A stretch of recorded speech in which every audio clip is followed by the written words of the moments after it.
slap. A burning pain exploded across my left cheek.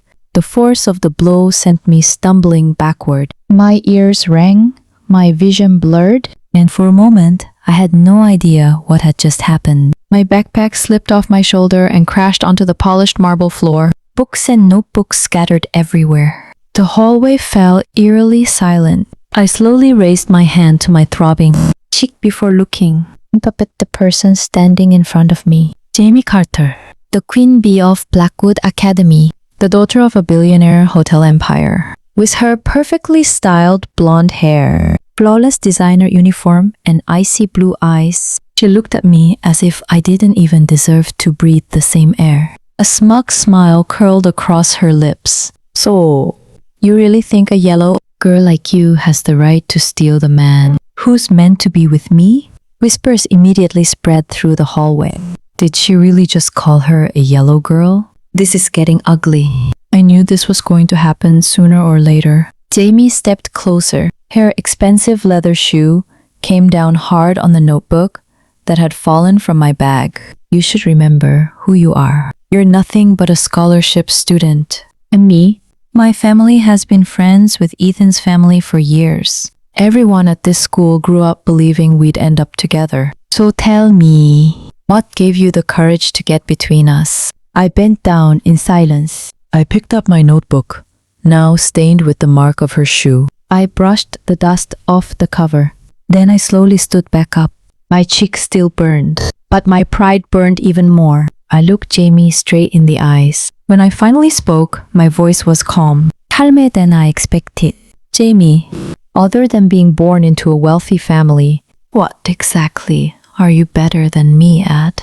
The smile disappeared from her face. I continued. Do you have better grades than I do? Have you ever earned a scholarship? Have you ever stayed awake night after night just to keep up with students who had every advantage? Have you ever helped someone without expecting anything in return? I took one small step toward her. If we're talking about who we are, the only thing you have that I don't is your parents' money. The hallway went completely silent. No one could believe that the quiet Asian scholarship girl had just stood up to Jamie Carter. Jamie's face turned bright red. You?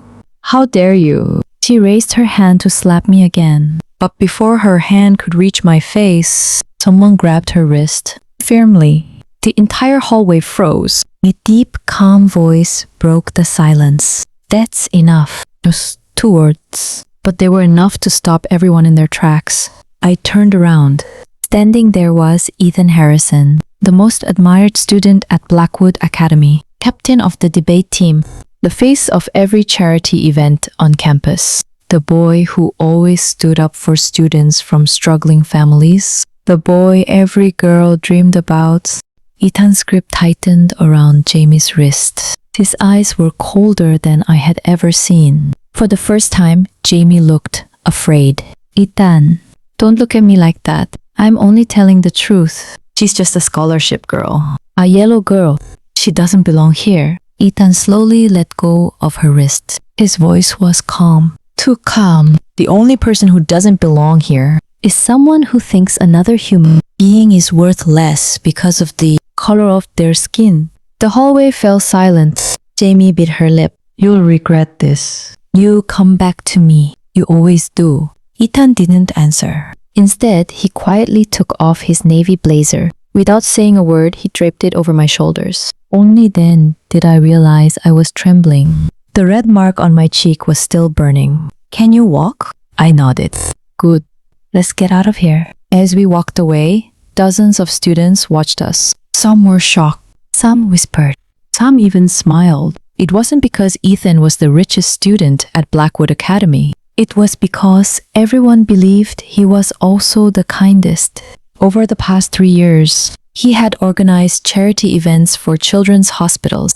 He had personally paid lunch debts for students who couldn't afford meals. He had rescued an injured kitten behind the science building.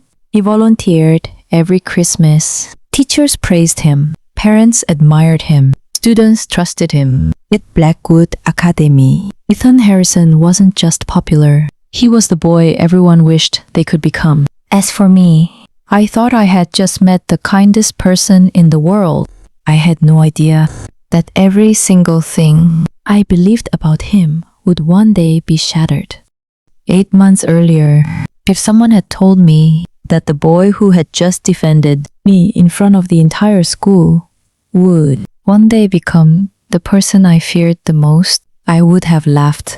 Because back then, Ethan Harrison wasn't just admired. He was the kind of person everyone wanted to be. As for me, I was just a girl from Vietnam, a scholarship student carrying nothing but a dream. The school bus came to a stop in front of the enormous iron gates of Blackwood Academy. Luxury cars lined both sides of the entrance. Bentleys, Rolls-Royces, Lamborghinis, divers in black suits hurried to open doors for students wearing perfectly tailored uniforms.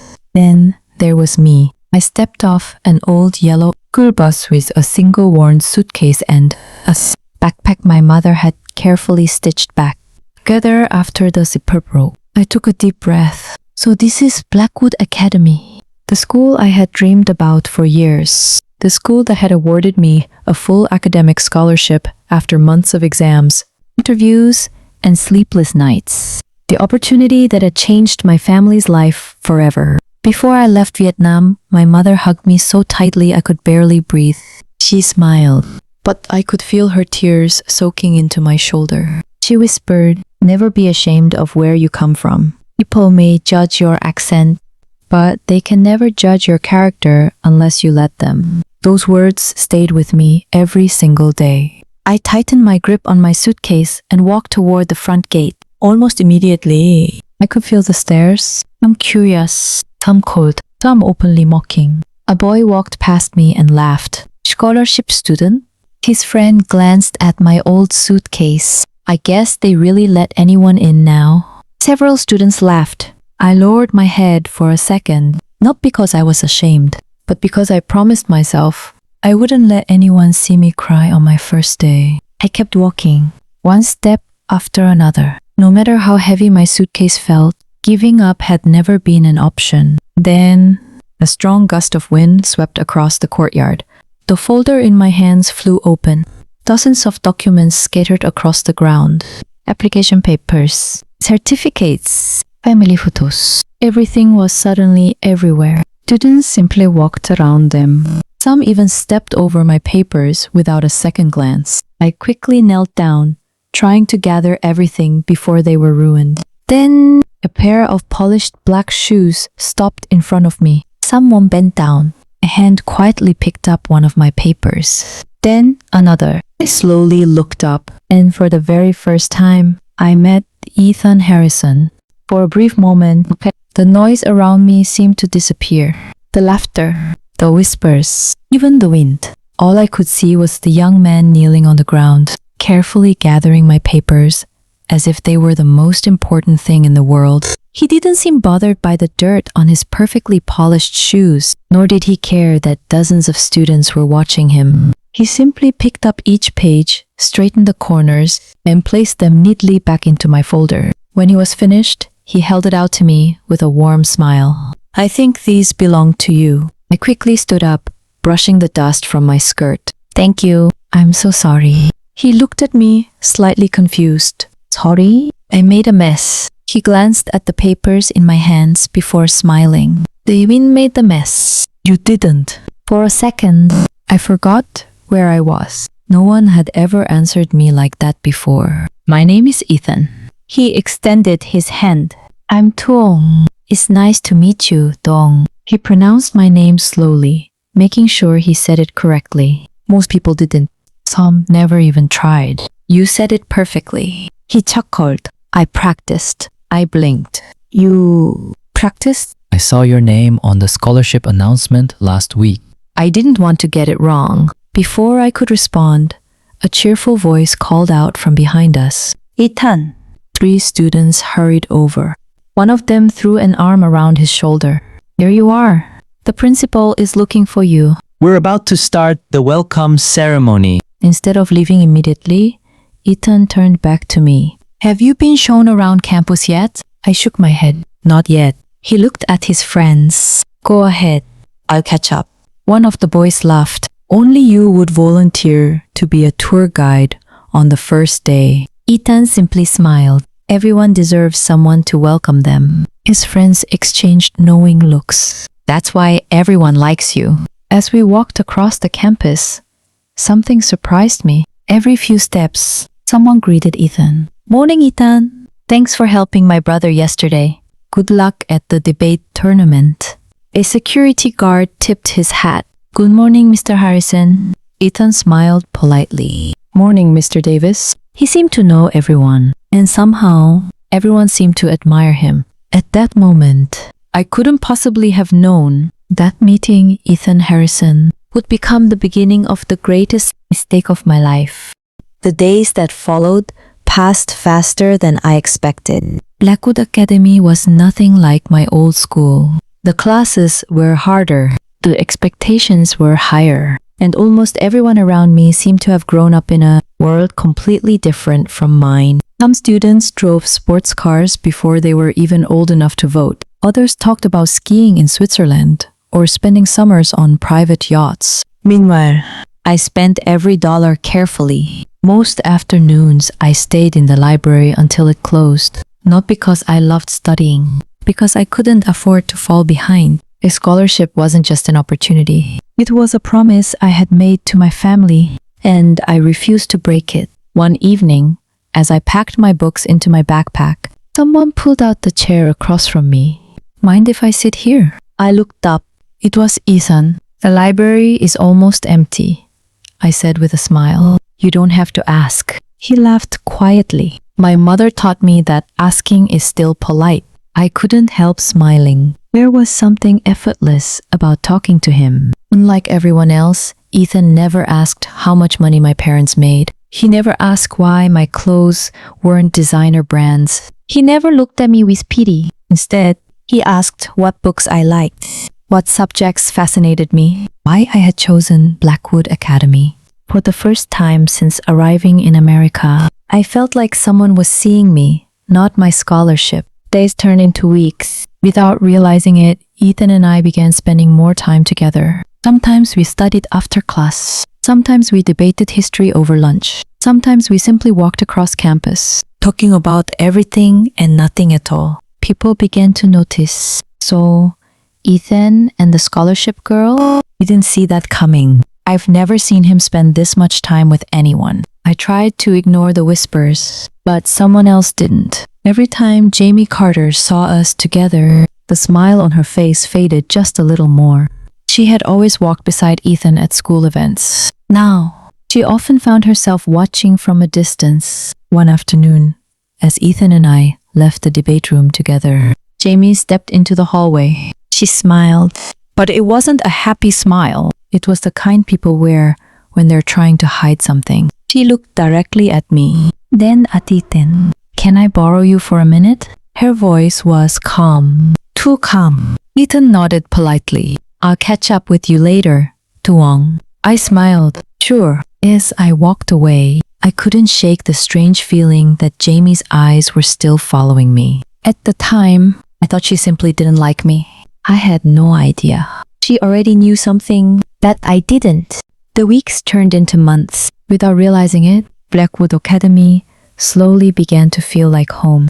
My grades remained at the top of the class. I became one of the youngest members of the debate team. And somehow, Ethan was always there. When I struggled with an assignment, he stayed after school to help. When I forgot my umbrella, he silently held this over both of us. When someone mocked my accent, he calmly corrected them before I even had the chance to speak. Little by little, the walls around my heart began to disappear. Maybe I was falling for him. One Friday afternoon, our debate coach announced that our team had won first place at a regional competition. Everyone cheered.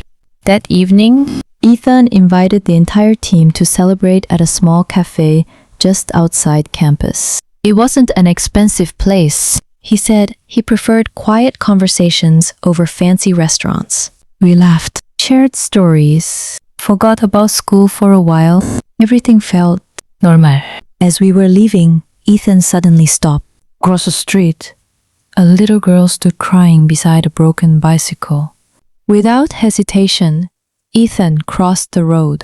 He knelt beside her, spoke softly. A few minutes later, he returned with a new bicycle tire from a nearby repair shop. He paid for it himself. The little girl hugged him before running back to her mother. "You didn't have to do that," I said. He smiled. "If you're lucky enough to help someone, why wouldn't you?" Didn't answer. Because deep down, I knew I would remember that moment forever. The next Monday morning, the entire school was talking about Ethan again. Someone had anonymously donated thousands of dollars to help students who couldn't afford books. No one knew who it was, but everyone assumed it had to be Ethan. He never confirmed it. He never denied it. He simply smiled and changed the subject. That was who Ethan Harrison was, or at least who everyone believed he was. Few days later, I noticed an empty seat in our history class. The girl who usually sat there hadn't shown up all week. "Where's Emily?" I asked one of my classmates. He shrugged. "I heard she transferred." "So suddenly?" "Yeah, kind of strange." Before I could ask another question, the classroom door opened. Ethan walked in. He smiled at me, and somehow the question slipped out of my mind. Looking back now, I often wonder if that was the moment I should have started asking more questions.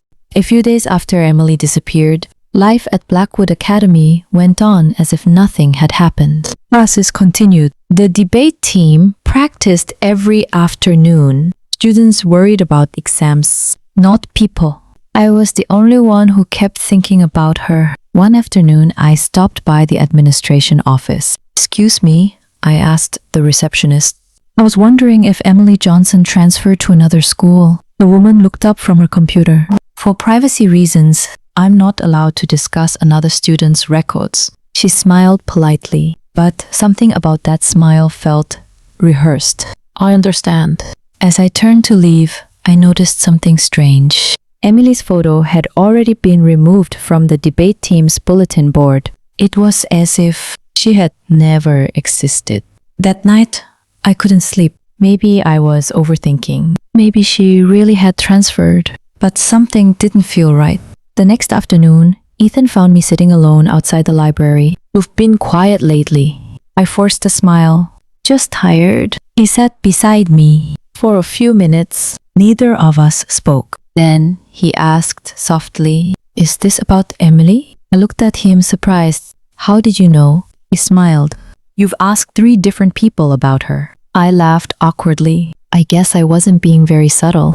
He leaned back on the bench. Emily was going through a difficult time. Sometimes, leaving is the best way to start over. His answer sounded reasonable. Maybe too reasonable. I nodded. "I hope she's okay." "So do I." For a moment, I believed him. Then Ethan's phone vibrated. He glanced at the screen. For the first time since I'd met him, his smile disappeared. It lasted only a second. A cold, almost emotionless expression crossed his face. He stood up immediately. "I'm sorry.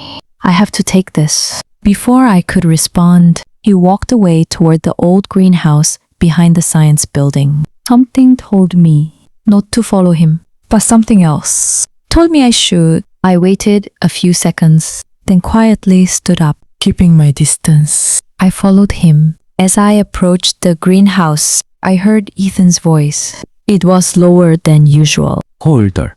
"I told you, not while I'm on campus." I froze. There was someone else inside. A man's voice answered, "I don't care where you are. The next girl has to be perfect." My heart stopped. I couldn't see their faces, only their shadows through the dusty glass. Then, a branch cracked beneath my foot. The voices stopped. Silence. Slowly, the greenhouse door began to open.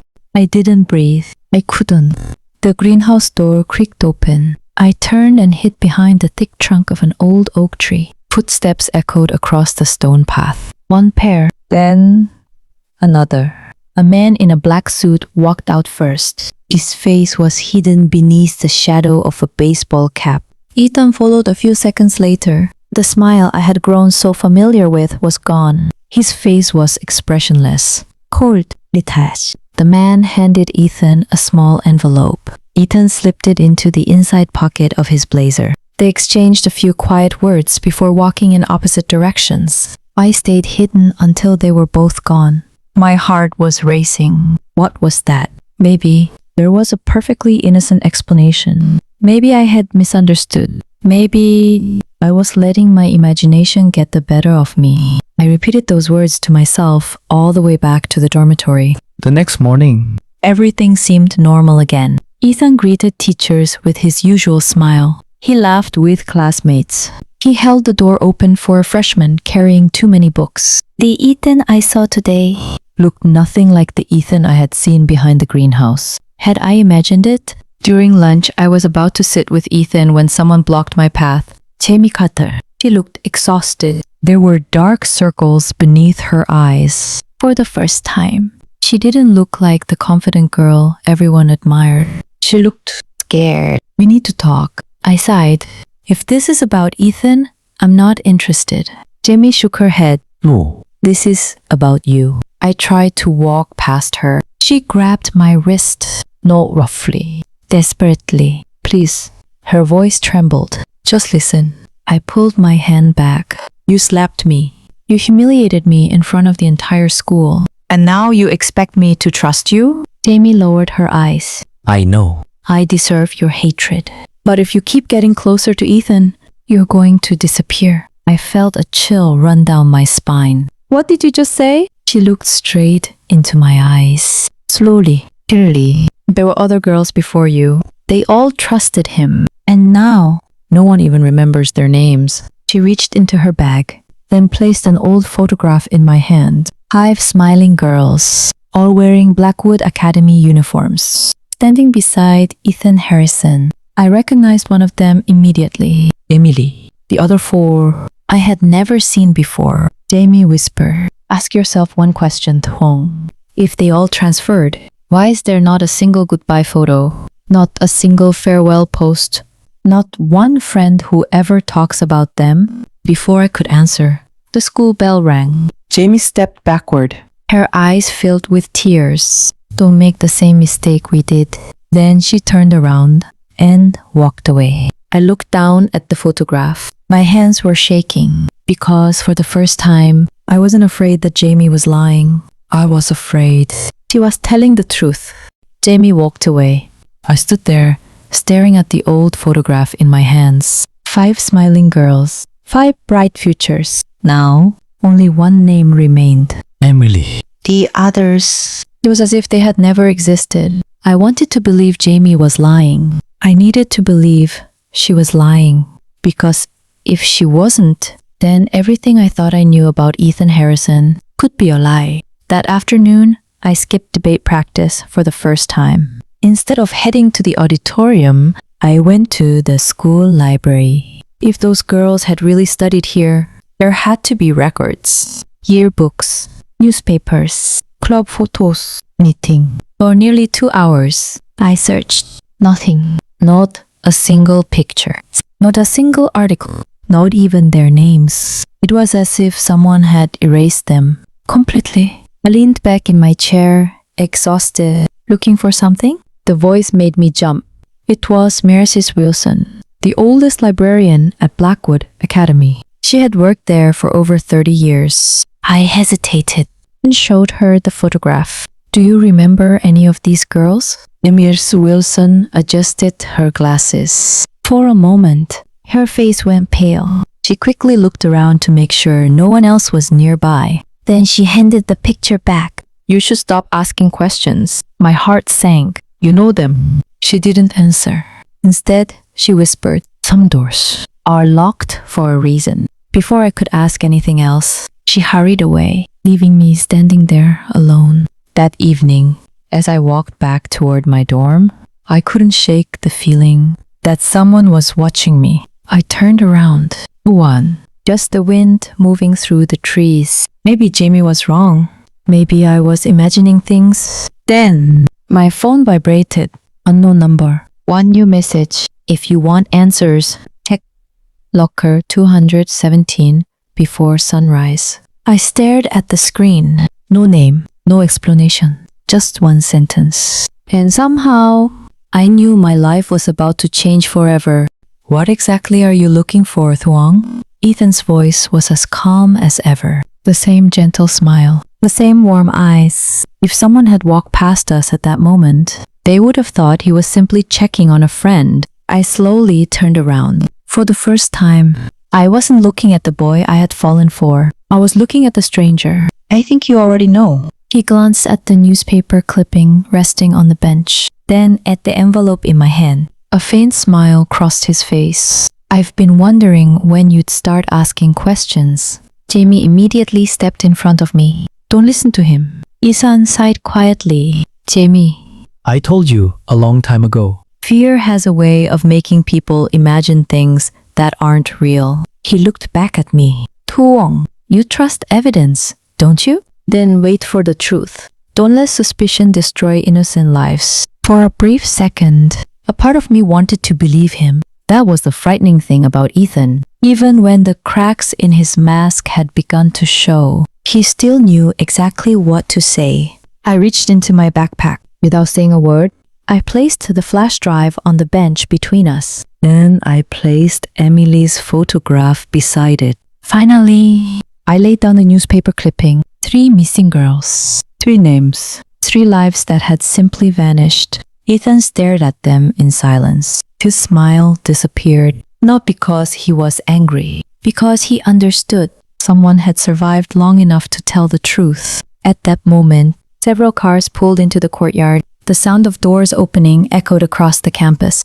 Teachers looked outside their classroom windows. Students gathered in the hallways. A group of investigators walked toward us alongside the school principal. The principal's face was pale. He looked at Ethan, then at the evidence on the bench. Mr. Harrison, we need you to come with us. No one moved. No one spoke. The courtyard, usually filled with laughter, had fallen completely silent.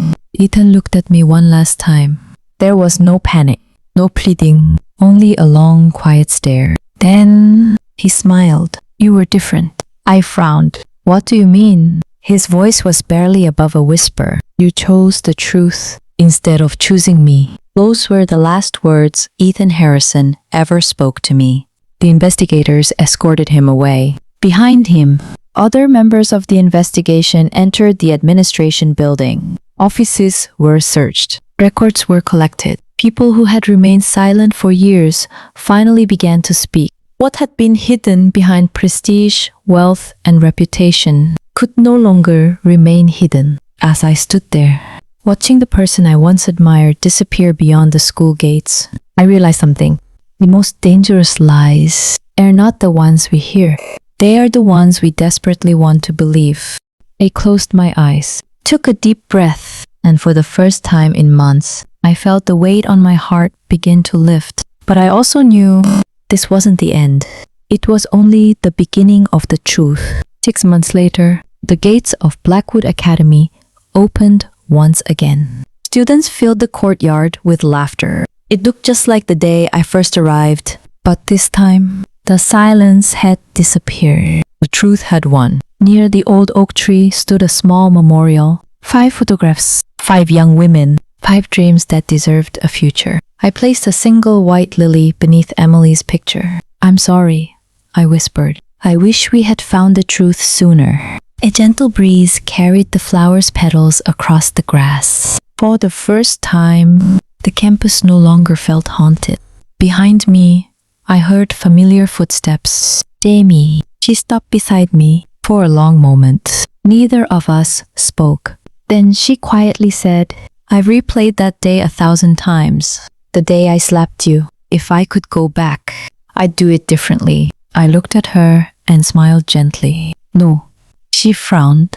You hadn't slapped me. I might never have stopped long enough to ask why. Tears rolled down Jamie's cheeks. So, you forgive me? I reached out my hand. We both survived. I think that's enough. She took my hand, not as rivals, not as enemies, but as 2 girls who had finally found the truth. 1 week later, I returned home. The same old suitcase rolled beside me. Its wheels still squeaked across the airport floor. It had crossed an ocean with me. Now, It was bringing me home. My mother was waiting exactly where she had promised she would be. The moment she saw me, she wrapped me in her arms. For a while, neither of us spoke. Then she smiled and asked, "Did you finish school?" I looked at her. I smiled. "Yes." A small silence followed, but not the way I expected. She laughed softly. "I knew you'd come home different." I reached into my bag and pulled out the scholarship letter. The paper was old now. The corners were bent. I placed it in her hands. When I left, I thought this piece of paper was my future. she looked at me. "And now?" I looked up at the evening sky. Now I know. My future was never school. It was the person I chose to become. As we walked toward the parking lot, I glanced back one last time. I hadn't returned with the love story I once dreamed of. I hadn't returned with wealth or prestige or the perfect life I imagined. But I returned with something no one could ever take away from me. The wisdom to question, the courage to walk away, and the strength to never trade my dignity for anyone's approval. I finally understood what my mother had tried to teach me all those years ago. Education isn't just about earning a degree. It's about learning how to protect your mind, your values, and yourself. That was the greatest lesson Blackwood Academy ever gave me. And keeping that lesson alive was the promise I kept.